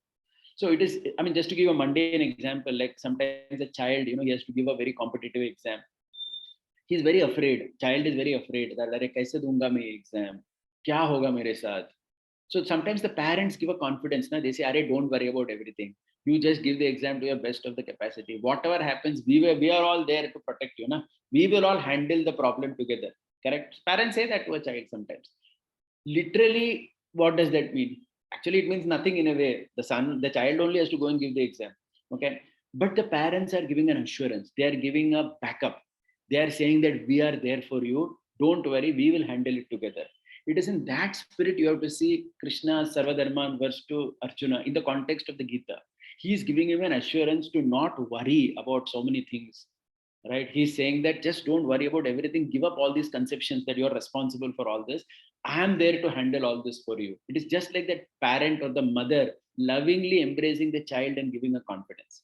Okay, so please try to understand, Prabhuji, whoever asked this question, that you cannot concept a concept of Bhagavad Gita by using another. It doesn't happen. Gita is building on top of one on top of the other. Sarvadharman is coming on top of everything. It is not coming at the cost of breaking everything. Okay, it doesn't come like that. That is not how you read the scripture. Okay, scriptures are not meant to be read cancelling each other, at least in the same scripture. No, Krishna is giving levels, and most of the time the higher level includes the other levels also. Bhakti yoga includes everything else. Krishna is not asking Arjuna to become a bhakta without doing karma yoga or anything. No, karma yoga is there only for Arjuna. Usko fight to karna hi hai na, isliye to bol rahe ho. Right, so I think we will continue with our theme, and I'll come back for questions later. Right, so we are now at 12. Kitna time ho gaya? 12:10. So I'll speak another half an hour or so, and then I'll again take questions at the end. There was one Padmanabh who wanted to ask, so we will come back to questions. Let's go back to the Bhagavad Gita. Okay, so let's go back to the Gita. Okay, so the third concept I wish to take, which is very useful for family and almost everyone in the world, but especially for family people, is the concept of Nishkama Karma Yoga. Oh, what a beautiful concept it is. We have to appreciate this concept of Nishkama Karma Yoga. Nishkama Karma Yoga means Krishna is teaching us in the Gita, 3rd chapter, that everybody in the world needs to do whatever they are supposed to do without bothering too much about the result. Okay. So I'm just reading this verse from the Gita. Tasmad asakta satadam karyam karma samachara asakto hyacharan karma paramapnoti purusha. Krishna is saying, therefore, without being attached to the fruits of activity, one should act as a matter of duty. For by working without attachment, one attains the supreme. Krishna is saying that you are going to attain the supreme by acting in Nishkama Karma Yoga. Okay, so how does Nishkama Karma Yoga apply in family life? Please try to understand, in family life, whatever we do, okay, whatever activities we have to do, it has to be done as a matter of duty. Okay, you get married as a matter of duty. Okay, you get married as a matter of duty. Okay, and whatever fruits come in that marriage, if it comes nice, it's good. So I'll give you an example. I'll make this point very clear. One of my friends' acquaintances was there, devotee boy only. Iska kya hua na? He was about to, his marriage thing was going on. So he had gone to an astrologer to match the marriage match. So the astrologer saw his chart, and one thing he told him, I mean, which I feel that the astrologer shouldn't have said, because the astrologer is not supposed to say all the truth so openly also to a person. But anyway, this astrologer, what he did, he told this devotee that तुम्हारे life में ना सुख बहुत कम है, बहुत कम सुख है तुम्हारी life में. Okay, that is not too much happiness. Too much happiness is not there in your life. This is there in the chart. Okay, so in the astrology, if you know, the 4th house of astrology is called Sukhasthan. Sukhasthana means that indicates how much happiness you will get in your life. So somebody's that fourth house can be very weak, which basically means that he will not get much happiness. Matlab, his life will be a little tough life. Many people are there like that. Even in Shastra, there are people like that. Like if you see Kunti Maharani's life, there was not much happiness in her life. If you really look at Kunti's life, just imagine what a character Kunti is, right? Prabhupada writes so much about her. In childhood, she had to leave her father and live with somebody else. She was adopted. And then, that Surya Devka benediction tha. So Karna was born. That was another thing. Then she got married to Pandu. Then in that marriage also Pandu got cursed that they cannot have sex and all that, right? So no child was there. Then somehow children were born. Then Pandu died. Their whole life she had to see how her sons are being tortured by her brother-in-law and his children, Dhritarashtra and So I'm saying, right, Kunti Maharani's life, if you see, was there any happiness? Very less happiness. So like that, there are many people in whose life happiness is very less. That is destiny. वो आपका प्रारब्ध कर्मा है कि happiness नहीं होगा. If somebody is like Kunti Maharani, I'm not talking about everybody. Now what happened? This person, when he came to know that in his life happiness only is not there, he got very discouraged. He was telling our other devotees, Prabhuji, why should I get married only? Anyway, happiness is not there in my life. Okay, शादी क्यों करूं? और ज़्यादा फंस जाऊंगा मैं. Better मैं ऐसे ही रहता हूं. This was his conclusion. So we had to counsel him. See, it is not like that. Marriage is not to make you happy. It is not like that. Marriage is done, Grihastha, it is the dharma. It is a matter of duty. You may not get much happiness out of your marriage if that is your karma, but getting married and going through that journey is your responsibility. You cannot escape from that. वो आपको करना ही पड़ेगा because your body and mind needs that environment of married life. You have to go through that. Okay, you may not get much pleasure. So what? That is where such concept of Bhagavad Gita will come and help for us. Okay, so whether you get happiness, whether you don't get happiness, whether, your fourth house in your astrology chart is very bright or whether it is very sorrowful, in either case, Krishna is saying that you have to work without attachment. And let me tell you, this is very, very practical also. Okay, this is not just some theory. Okay, so I'm just going to use this concept to elaborate this. In today's world, many people talk about it, but they don't understand that this concept is there in the Bhagavad Gita only, right? Krishna speaks about this. So this concept is of journey and destination. Journey and destination means there are two things in life. There is the journey of life and there is a destination. Destination is like the position, the happiness. Yes, a destination. Journey is the responsibility of walking on the path. Okay. Bhagavad Gita teaches us that one should focus on the journey of life itself. The journey of life is to do the duties what you're supposed to do as per your nature properly. Okay, getting married, working, whatever you're doing, your dana, dharma, everything, all that is your journey. So even I'll tell you in spiritual life also, chanting is our journey. We are chanting 16 rounds daily or whatever rounds everybody is doing daily. That is our journey. Destination, am I going to get the spiritual world at the end of this life? I don't know. I may get, I may not get. It doesn't matter. Even if somebody tells me that I'm not going to go to the spiritual world at the end of this life, am I going to stop my journey of chanting? No, I have to. I have no choice. What other choice do I have other than to do the process of bhakti? Okay. So whether it is bhakti yoga or whether it is karma yoga, whether it is your married life, whether it is your professional life, whether it is devotional service, Bhagavad Gita teaches us focus on the journey. Focus on doing the journey properly. Okay, so 1 second, I'll just mute everybody. I think someone is. Yeah, so I've just muted everyone just so that there's no disturbance. Yeah. So Bhagavad Gita teaches us focus on journey of life. Okay, so focusing on journey of life means what? To do the journey properly. Okay, so 1 second, I think somebody is. So 1 second. Yeah.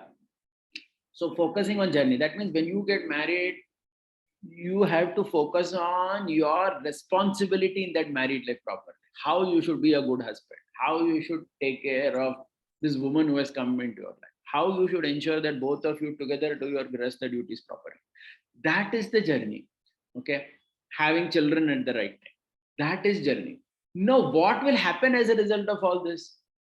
Is it necessary that if you do your journey nicely, then you will get pleasure and happiness only? No, we don't know. You may not. That depends on so many other factors also. Okay, we don't know. Happiness, position, it's not in our hand.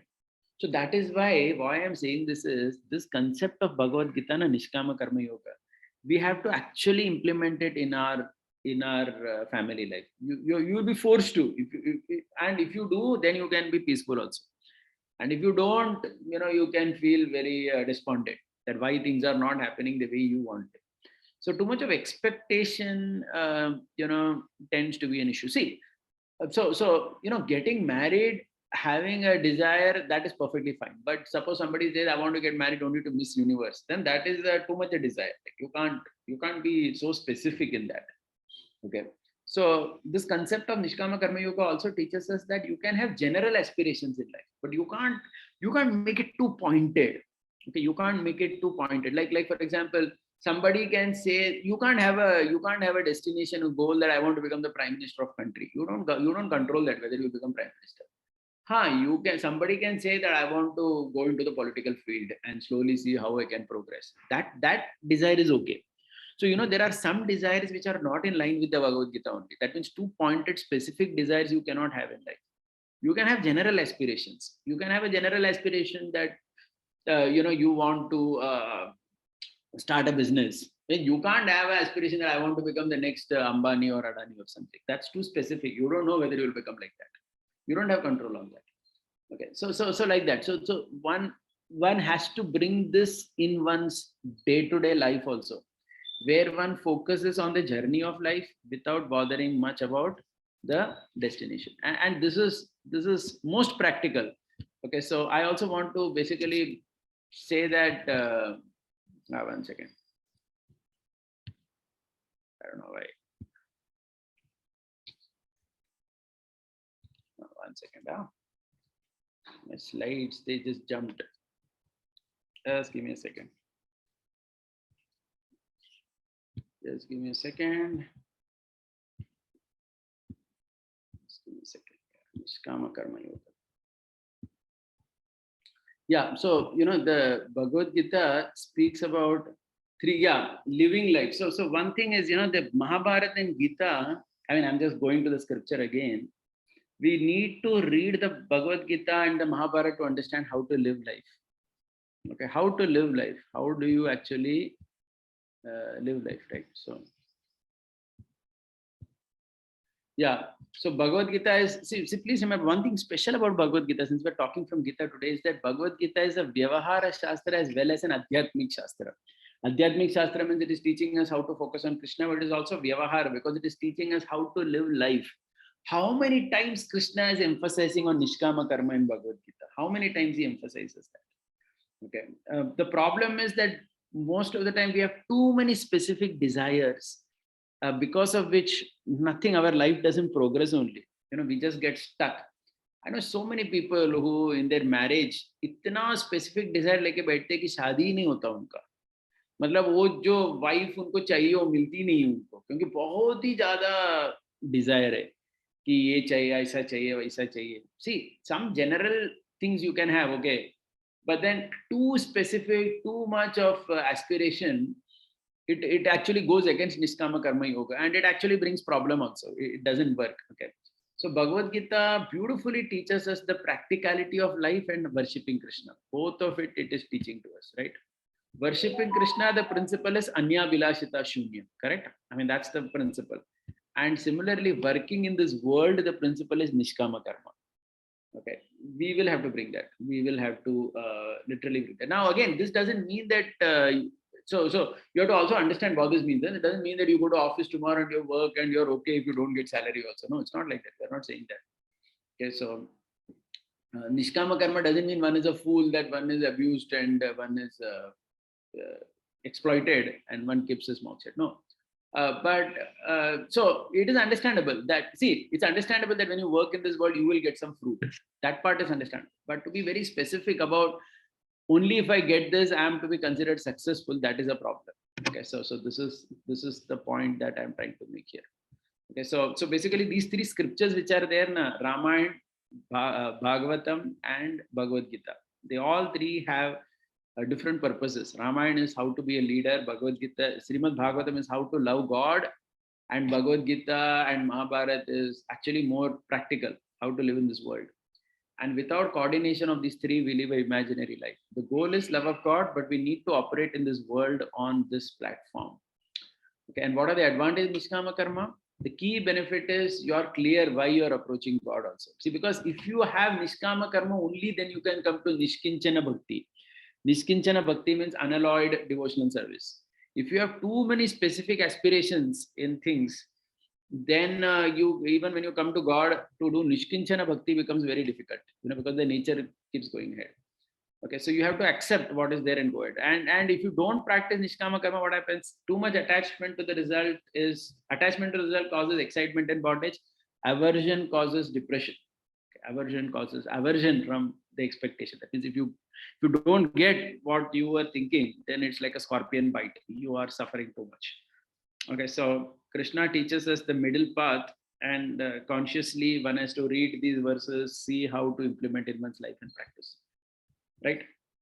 Yeah. So now I will go to the next theme which I take, and maybe this is, yeah. So this is the fourth theme. So the third theme I spoke was Nishkama Karma. The fourth theme, which is again very relevant to family life, is what Krishna speaks of as Loka Sangraha. It's a beautiful theme which Krishna introduces in the third chapter of Bhagavad Gita. Please look at this verse on the screen. Karmane vahi samsiddhim astita janakadeyaha Loka Sangraha mevapi sampashyan kartum arhasi. Krishna is saying kings like Janak attained perfection solely by performance of prescribed duties. Can you imagine what Krishna is saying? Karmane vahi samsiddhim astita janakadeyaha. By doing karma yoga, people like Janaka became perfect, Krishna is saying. Therefore, just for sake of educating the people in general, you should perform your work. Okay, so in this verse, what Krishna is doing, Krishna is saying that even if somebody is self-realized, even that person has to do according to the Swadharma. He should also, that is why I said, generally, marriage is considered a basic dharma for everybody. Okay, because everyone is supposed to get somebody like the Chatush Kumara who don't get married, etc. These are very rare kind of things. Most people need it. That's the reality of the world. Okay, and Krishna is saying that when you work in the world, when you do your responsibilities in the world, your goal should be what? Krishna is using that phrase in this verse. Loka Sangraha. Loka Sangraha means what? For the welfare of people in general. Okay, so please remember, even when you get married, the focus is entering family life is actually to increase one's service to society. Okay, because that's how Grihastha Ashram, Grihastha Dharma is meant to be. It is meant to increase one's service. Even on a literal level. So there is on a lighter note, I'm sharing this, but Srila Prabhupada's one disciple was Jayananda Prabhu. So he would give $5,000 to Prabhupada every month. When he got married, he wrote a letter to Prabhupada that I'm getting married, and Prabhupada wrote to him back that now that previously you were giving $5,000 a month. Now that you have got married, you should give $10,000 a month. Okay, so Prabhupada wrote like that to him. So, on a more sober note, the point to be noted here is that marriage is meant to expand your service to the world. Okay, Loka Sangraha. You get married for that. You actually get married to expand your service to the world. And we have to actually, even see how Krishna led his family life. Krishna is not only saying here, if you see, I am in Krishna book in my hand. In Krishna book, the 69th chapter is a very beautiful chapter. Please read that. It talks about Narada Muni visiting different homes of Lord Krishna. Krishna, when he was in Dwaraka, he was married to 16,108 queens. And in every house, Krishna was having a family life, right? So it is said that when Narada Muni went to Dwaraka, he saw what Krishna was doing in each house. That description is there in 3-4 pages in the Krishna book. I urge all of you to please read it. But it is very beautiful. You will see Krishna is engaged in so many acts of welfare to everybody. I'm just reading here. Somewhere the Lord was engaged in worshipping different types of devatas, doing sacrifices. Somewhere he was engaged in public welfare activities, establishing deep well for water supply. See, Krishna is doing all this. In some places, Krishna was establishing in rest houses and gardens for unknown guests. And some places, Krishna was establishing temples for saintly people. In some places, Krishna was found to be engaged in the matter of economic development. Somewhere he was enjoying family life according to the principles of the Shastra. If you read this whole chapter, it is such a beautiful chapter.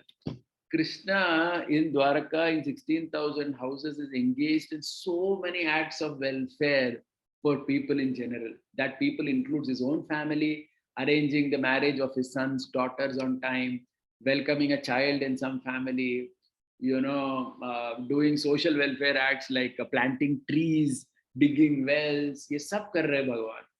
Okay, and he's showing by his own example what is Loka Sangraha, what does it mean to act for welfare in people in general. Prabhupada, the one more thing about Prabhupada, which he said about family life, when someone got married and they asked Prabhupada, what is my responsibility? He said that you should clap 3 times and ask, is there someone hungry?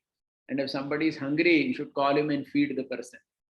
Okay, so the point, the purport is that family life means to open your house, to call people home, to have guests, to have your neighbors, to call people and give them prasadam, right? To feed them. This is all Loka Sangraha.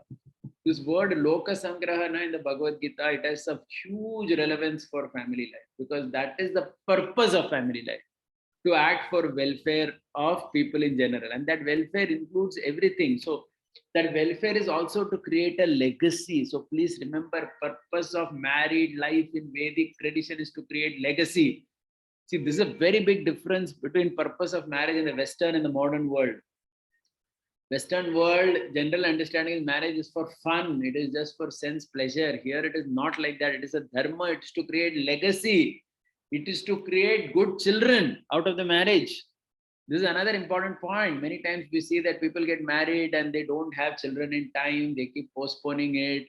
Sometimes they think that, let me get settled more and more, then I will have children. And by that time, child only doesn't come, because there are some basic biology in question, right? So the purpose is to have children who are dharmic, who are balavan, who are kushalta, who are vidwan.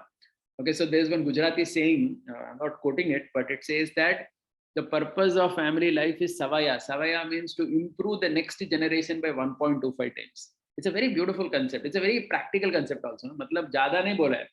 उन्होंने क्या बोला है कि the purpose of family life is to improve the next generation 1.25 times more than what you are. मतलब whatever you are in terms of your spiritual material, everything, your children should be at least 1.25 times better than you. And like this, if you consider in many generations, even in 7 generations, you will have someone in your family who will be a very good contributor to the world. And that is also why we understand from our scriptures that if some great person is born in the family or something, then the forefathers also get benefit. That is not simply like that. It is also because in some ways they have also taken part in ensuring that somebody like that is born in that family. Accidentally, nothing happens, right? So this is a very important dharma of family life, to create a legacy. And this legacy is connected to my point of Loka Sangraha. Loka Sangraha mevapi. It is for the benefit of the world that you are doing all this. It's not just to, having a child is not just to kiss the child. I mean, that all is part of family life. Everybody will love their child. You will kiss your child. All that is there only. But more importantly, it is to create a legacy. It is to contribute to the world. It is to make the world a better place. And how can the world become a better place? Only if there are good dharmic people in the world. And from where dharmic people will come? They will come from family life only. Okay, Loka Sangraha mevapi sampashyan kartam. This word which is there in Bhagavad Gita, Loka Sangraha, it is such an important word, right? I'm going to the last theme of the day, then I will take questions. So the theme 5, which I want to take from the Bhagavad Gita, is called as Guneshwaropi Kartritam. Guneshwaropi Kartritam. Krishna speaks about this theme in the Bhagavad Gita, both in chapter 3 and chapter 5. Okay, what is this theme? This theme is, Krishna is saying in chapter 3 and chapter 5 that the modes, our body is made up of certain modes, and that modes need a particular type of engagement. But I should consciously understand that it is my body that needs these things, and I am different from the body. Okay, so I am not the doer. The modes of my body need this particular thing, because of which I need to engage my body in a particular way. Okay, so I'll take the verse in Bhagavad Gita and then give some examples also to make it concrete. So this Krishna speaks in the 5th chapter, text number 8 and 9. Look at the verses on the screen. Neva kinchit karomiti yukto manyeta tattvit pashyan shrinvan sprishan jigran ashnan gachan swapan swashan pralapan visirjan grinnan unmishan nimishan napi indriyan indriyarteshu vartanta ithi dharayan. Okay. So Krishna is saying a person in divine consciousness, although engaged in seeing, hearing, touching, smelling, eating, moving about, sleeping and breathing, always knows within himself that he actually does nothing at all. Because while speaking, evacuating, receiving or opening or closing his eyes, he always knows that only the material senses are engaged with their own and that he is aloof from them. Okay, so Krishna is speaking of this concept of Guneshwaropi Kartritam, Akritratam Anusandhanam. Akritatvam Anusandhanam means I am not the doer, my moods are doing this. I'll tell you why this is important. This is important because, okay, one second, I know what is the sound suddenly coming up. Okay, we have some time, right? I think we have time till 1 o'clock, was it? Or it was 12:30? Okay, 1 o'clock. 1 o'clock, yeah, okay. I'll just take 10 more minutes. I'll give some time for questions as well. So please try to understand this Guneshwaropi Kartritam concept of Bhagavad Gita. Krishna is saying in the Gita that my body is made up of the moods and the moods need engagement. The moods need that particular contact. Okay. So I'll give you a very classic example. मतलब ये example ऐसा है कि मतलब if you think about it now, then this whole concept of Gita will start making sense. In our Shastras, there is a concept of Garbhadan Sanskar. You all know, na? Garbhadan Sanskar. Garbhadan Sanskar means in married life, to beget a child, you have union with your wife, and you do that to invoke a dharmic child in the womb of your wife. Okay, so this is Garbhadan Sanskar. So Prabhupada would say that one should chant 50 rounds as a preparation of one's consciousness before Garbhadan Sanskar. Okay, that's one thing. But the Shastras also say that when one has union with one's wife, after the sex is done, at that time one should chant Krishna's name. One should think of Krishna at that time. Now you just think about it. You know, the act of sex is such a gross physical act, correct? At that time, one cannot do anything else except indulge in that act. Are you understanding what I'm saying? That means the person who is in union with a woman, his wife, he cannot think of anything else at that time. If he thinks, then he will not be able to do the job of the union, right? He has to be completely focused in the sense pleasure at that time. But the Shastra expects us that once that sense pleasure is done, first of all, Shastra says before you engage the sense pleasure, you do some tapasya, which Prabhupada spoke about chanting extra rounds. And after the sense pleasure is done, that means after the union is done, at that time, you have to remember Krishna. Okay. So how is it possible to do that? It's possible to do that when one acts on this platform of the Bhagavad Gita. That it is the body that needs all this. This whole sex is required for the body. I, as the Atma, am aloof from it. Okay, but for the act of procreation, my body needs to engage in this. And while I'm engaged in this, I'll have to be in 100%. But once it is done, I again, I consciously allow my consciousness to think of Krishna. Are you understanding? That means when I'm doing the act of procreation, at that time, I'm completely involved in it, allowing my senses to act in the way that is needed at that particular time. Right? Because unless you are tuned into that sexual activity, one cannot have that action also. But immediately when the act is complete, one remembers the Supreme Lord and offers whatever one is doing as a act of offering to him, seeking his, grace, that we have a dharmic progeny in our family. Okay. So this is, and this was, and people in previous times were so great in this particular action that they could do things which we cannot do today. Like, in the Mahabharata, there is this whole thing that Vyasa is called to impregnate Ambika Ambalika. You know that, there is this whole concept that if somebody cannot have a child, then they would call some rishi or someone and beget a child through that person. Kali Yuga, it is not allowed. But in previous times, it was allowed because these people were practicing this at a very top level. That means they could allow their body to do something like this, yet personally not get affected by it. Because personally, they were like Padmapatra Ivambasa, aloof from it. Okay. Which is like a really tough state, advanced state. Of course, we are not supposed to do that also. I'm just using that as an example to basically say that at least at some level one has to come to this. That means in family life, you have to do so many things. Like you go to a marriage function, there are social functions in marriage. You go, there will be some party, you go there. And according to the modes, you allow yourself to speak to people in some ways. But internally, you are still aloof from it. Internally, you are still very conscious that I have come to this place, I am a devotee of Krishna. I have come to this marriage, wedding of some relative. So because I'm in this place, I have to behave like that. Nah? Not that I go there and my hand is my bead bag and I'm chanting. Right? I talk to the people nicely. I may just, we may just share some light joke, smile, laugh, etc. But internally, so that means you are allowing to your body to act as per the modes of that place. शादी में गए ना तुम, तो तुमको उसके हिसाब से बर्ताव करना पड़ेगा. But then internally, you are always aloof. You are always understanding that actually these are all the modes of material nature which are acting in different places. But I am a different person. I am a servant of God, and I have my own individual existence. And I need to be always conscious of that. So this is the state Krishna is expecting us to work in Gita, right? So this is also very useful in family life in so many places. So summary. So in Bhagavad Gita, there are so many practical themes for each of us to practice in our Grihastha Ashram. So I just took 4 or 5 themes today, and I didn't even go into each of these themes too much, but we just covered it to some extent. First one I said was Swadharma, which is basically understanding that my condition. So there is Swarupa Dharma, Swadharma, Apad Dharma. Swadharma means to understand according to my condition, body and mind, I need a particular type of engagement. Okay, and that engagement which I need is in terms of Grihastha life, and it is also in terms of a particular Varna, Brahman, Kshatriya, Vaishya, Shudra, whatever, some occupation. And I have to identify that, and I have to do that. And while doing it, I should be aware of Kshetra. What is the capacity that I have? I may be a Gandivadhari. Can I be like Arjuna? I may be a mace fighter. What is my Kshetra? I may be a monkey in the Ramayana. How much can I jump? So I should know my Kshetra. My Kshetra in my eating, my sleeping, the kind of stuff that I need. And also I told you that when you get married, your wife also, you have to be aware of her Kshetra. Uski requirement kya hai? Usko kya kya lagta hai? Usko, she needs a space. She needs a space mentally, physically. She needs a space to execute her talent.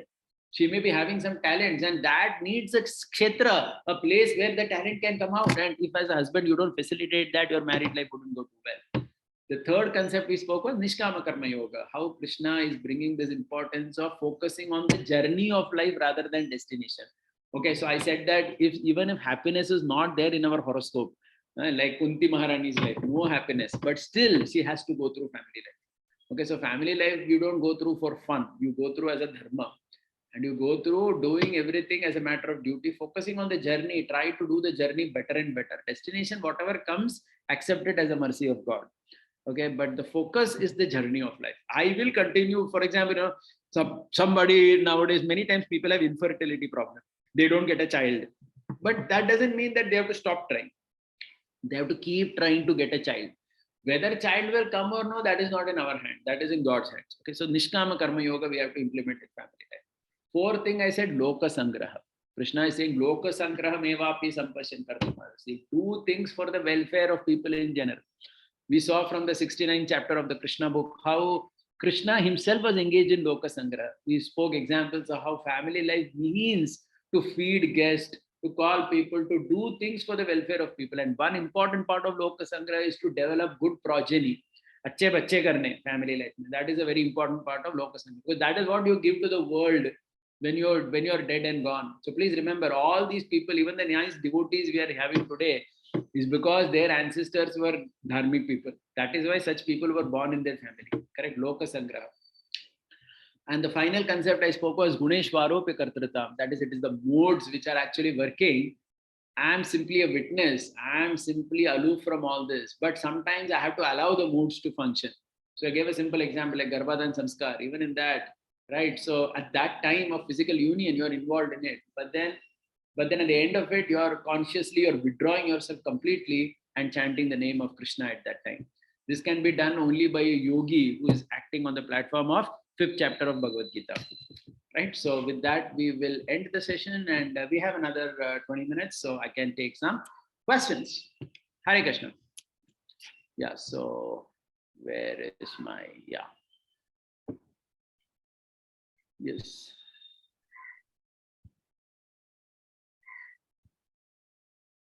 Hare Krishna Prabhuji.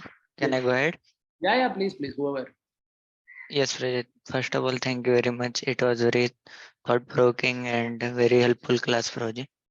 So my question was on first part, Prabhuji, where we were discussing about the Swadharma, and we discussed one verse from Bhagavad Gita and one verse from Srimad Bhagavatam, where like there it was explained in both extremes. Like one place it was written better to do one's prescribed duties, and like even if we die in that, it is fine, but do not do other person's duties.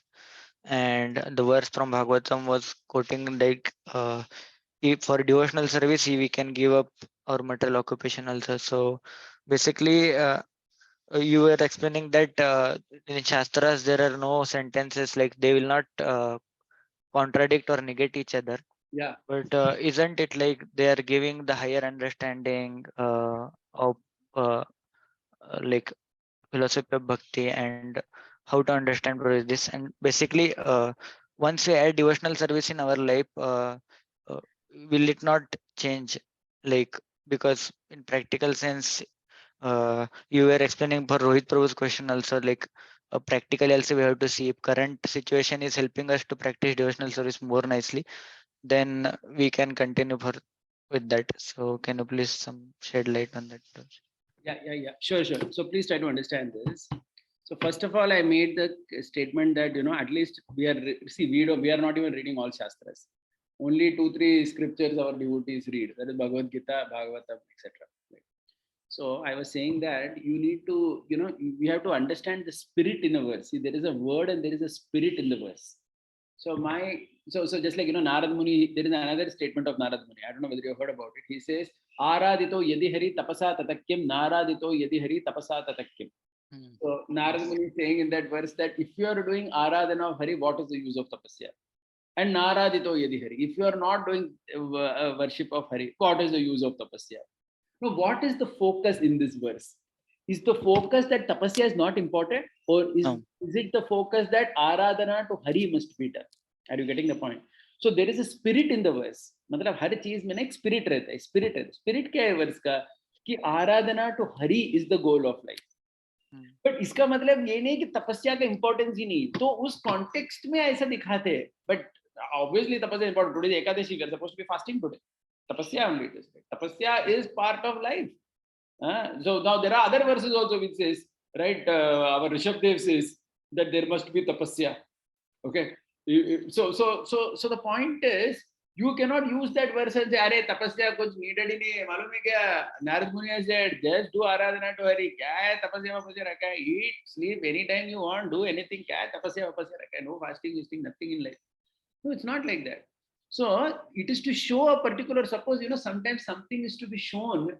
Then it is just saying that okay, if this is there, then so to show the importance of something, it must be said like that. So that is why I said you have to consider the holistic thing. That's why I said in that verse when Narad Muni is saying Tyaktva Swadharmam Charana Pujam Hare, come on, how can you come to the conclusion that Swadharma is to be given up? Nowhere in the scripture it is like that. I mean, even in the 10th canto Bhagavatam, when all the Brahmana Patnis, when they come to Krishna with all the food stuff, what does Krishna do at the end? Krishna says that, okay, fine, you have given me this prasad. Please go back to your homes. Even with the gopis of Vrindavan, he did Rasa Leela. How many times? 3 nights he did Rasa Leela. 3 or 4 times he did Rasa Leela. Then what did the gopis do? They all went back to their Swadharma. They were milking the cows. They were churning butter. They were taking care of their children. That's life. Okay, so it is not in a literal sense that these verses are also said. It is in the sense of invoking that importance of bhakti to tell you that अरे क्या यार तुम इसमें फंसे मत रहो. You take to bhakti. उसके लिए that is being said, right? Otherwise in the scripture, that's why I said Narad Muni himself. That's why the Pandavas also, where Swadharma मतलब कहाँ छोड़ रहे हैं ना वो लोग, मतलब Arjuna, Pandavas, they're all doing what they're supposed to be doing only till the end. And Krishna in Bhagavad Gita in the 3rd chapter, in the 18th chapter also he's saying Swadharma. ये जो श्रेयान स्वधर्म विगुण है ना, somebody में सारे 3rd chapter में भगवान ने बोला बाद में cancel किया, नहीं 18th chapter 18.47 Krishna is again saying Shreyan Swadharma Viguna Paradharman Samishtuta. Can you imagine? If Krishna we should not make Bhagavad Gita like, as if only Sarvadharman Parityajya cancelling everything before it. मतलब सब cancel करके यही है Bhagavad Gita. That's not how it is, right? वो scripture को पूरा लेना पड़ेगा ना हमको. We say ना अर्धा कुकुटा न्याय. You can't take one part of it like that. Does that make sense what I'm saying? Yes, Prabhuji. Of course, the practical aspects are there. That's why I told that whoever asked that question, that if you want to move from one job to another, thinking this job is not your nature, that job is your nature, sometimes that may be wrong understanding also. Sometimes we may not even know our Swadharma properly. But if you are very sure about it, then you have to take a risk only what you can manage. That's why I give you wrong examples also. Na? मतलब कोई UPSC के लिए 4 साल नौकरी छोड़ के बैठा है, so that doesn't mean, I mean, you can't say that. So वो देखना पड़ेगा, right? Yeah. Basically, I was asking question because there is tendency to go to extremes, like we have to do like identify Swadharma and then only we can do practice devotional service nicely. So one second, this has nothing to do with practice of devotional service. Yeah. Krishna speaking in the Gita. It is, see, it is like this. I would say how it is devotional service ke saath, how it is connected in a way is that when you are in your Swadharma, by and large, a person is happily situated. That means, I mean, let's consider Swadharma even in terms of married life. Let us say somebody is supposed to be married and he is not married. He is frustrated only. हो ही नहीं सकता, because your nature is to be like that. ना मतलब तुम्हारा nature है पानी में रहना. You are put in the desert, then you are unhappy. If you are in water, you can be happy. Now when you are happy, you can practice bhakti. In that sense. Now you may say in desert also I can practice bhakti. Yes, you can. But that will be even more difficult because you are a fish and a fish has to be in water. And in the water, fish can be more comfortable. And there, if somebody tells the fish about chanting, you can do that. So the whole purpose of Swadharma in the Bhagavad Gita, please try to understand, is to position you in your situation where you are most comfortable. And in that comfortable situation, you can think about the higher goals of life more easily. Are you getting it? Yes. Bhakti का वैसा देखा गया तो bhakti can be done in any situation, but bhakti can be done more easily in your natural situation. That is also to be appreciated. Does that make sense? Yes. Fine. Perfect, Prabhuji. Thank you. Anybody else with any other question? Raise of hand. We have some 10 minutes.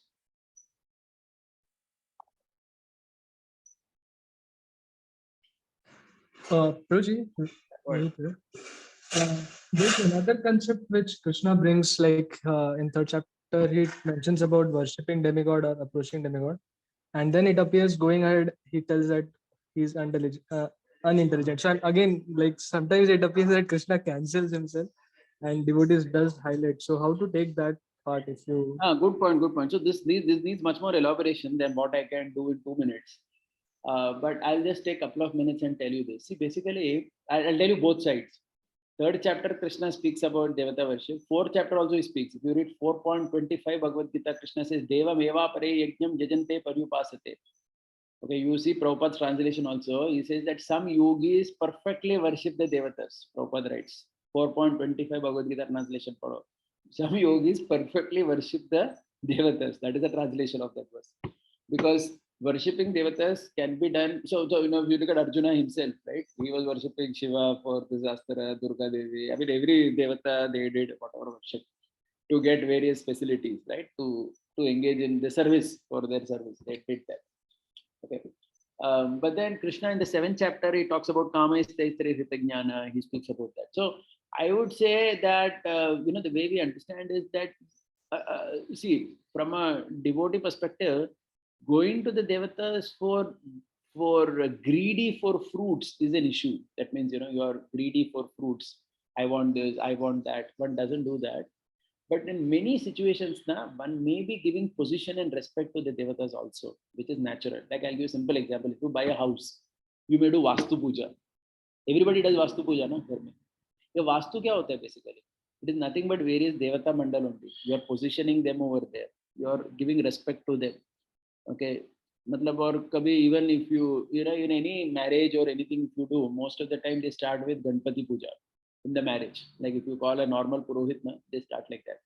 Actually, that is not always done with a greedy motive. It is done because you are doing something auspicious. So you are just seeking the blessings of Lord Ganesh, that no obstacles will come on the path, that things go smoothly.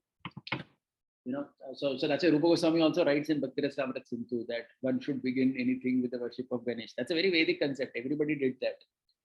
So the thing is, worship of devatas at one level can be, the danger there is that you can go overboard. You can become like a Ravan or like Hiranyakashipu, where you are completely lost because of illusion and just attracted to material benefits. Or you can think that the devata is the greatest person in the world and devata is the supreme personality of Godhead and so on. That is what Krishna is warning us against. But at the same time, in traditional scriptures, you will see, I mean, you take any scripture, whether you take Ramayana, Mahabharata, anywhere you will see that everybody worships. Even Lord Chaitanya Mahaprabhu, as he was traveling to South India, he went to Shiva temple, Durga temple, Kartikeya temple, everywhere he went. Correct? Because that offering of respects to the devatas, giving them their position, giving them credit at certain points in life, that is considered part of general karma yoga, which is Krishna speaking in the 3rd and 4th chapter.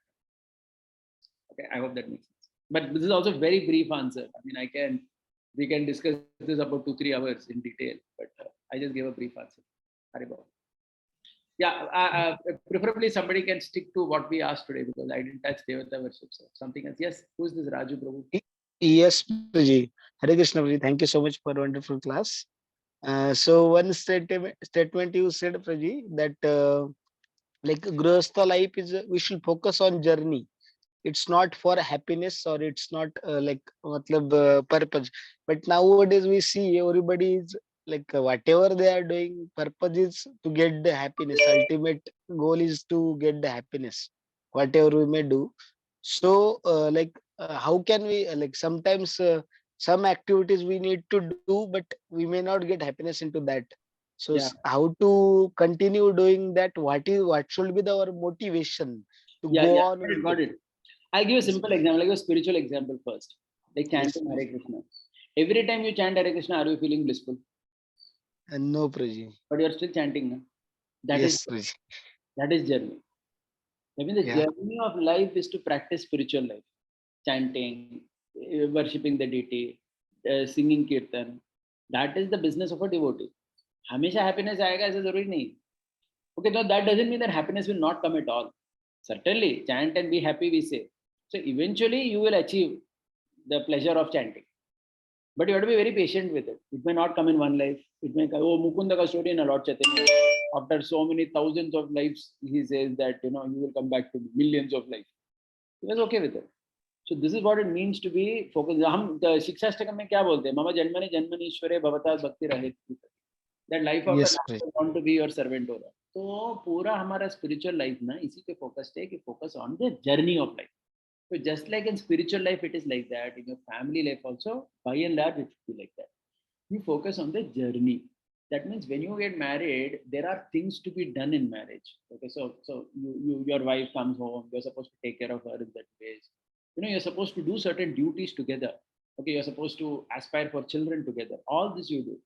Now, will every action always give you the pleasure immediately? May not. May not. Just like the chanting example I gave you. Life ऐसा नहीं. Are you getting it? Na? Every Yes, Prabhuji. aspect is not going to give you pleasure. That can you be so self-centered thinking that मेरे को pleasure मिला तो ही काम करूँगा? हाँ, if you do everything properly, eventually you will achieve success. That is understandable. But that we don't know how much time it will take. We don't know the nature of success, how it will come. We don't know all that. So that is why in every field, any field it will be, spiritual ho, married life ho, padhai ho. Suppose somebody is studying. Everybody who is studying doesn't clear exams. Doesn't mean that they stop studying. No, you have to keep studying. Maybe your growth will happen in some particular way. Maybe some exam you make like, maybe because of that studies you will go someplace, some other opportunity will come. So that means the focus is the journey. The focus is that journey. Okay, you're trying for a child. So many people I know, so many of my friends I know who for many years they tried for a child. बहुत सालों के बाद बच्चा हुआ, 10 साल के बाद बच्चा हुआ. लेकिन स्टार्टिंग में उनको मालूम नहीं था कि 10 साल में बच्चा मिलेगा. पहला साल ट्राई किया, सेकंड ईयर हर महीना ट्राई कर रहे, बच्चा ही नहीं हो रहा है. क्या कर सकते वो लोग? Focus on the journey. शास्त्र ने कहा है कि you should try for a child, so you keep trying. मिलेगा नहीं मिलेगा हमारे हाथ में नहीं है. That is nishkam karma yoga in action. So you have to follow that. Make sense? Yes, Prabhuji. Yes, Prabhuji. Thank you so much, Prabhuji. Any other question? I think we are anyway timed out also. It's almost 1 o'clock. So I think we should stop. So I don't know who is that. Anuj Prabhu, is he here? Yes, Prabhuji. Yeah. So we can stop, right? I think we are done with. Yeah. All questions are also over. Prabhuji, nothing in chat also, right? Nothing in chat. So thank you so much, Prabhuji, for covering such important themes from Bhagavad Gita. So like especially the first two themes like also involve like a lot of questions from devotees. So like very important concepts for all of us like to be Grhastha or already Grhastha.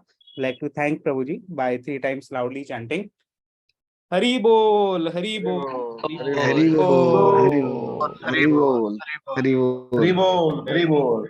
And the enthusiastic participation of the audience. And we will see you again next month. Hare Krishna. Thank you. I'll share the PPT with you so you can forward it to. You have a group with all these people? Or Yes, Prabhuji, I have a group. We have a WhatsApp group. So I will share it. I'll share the PPT with you. You can share it.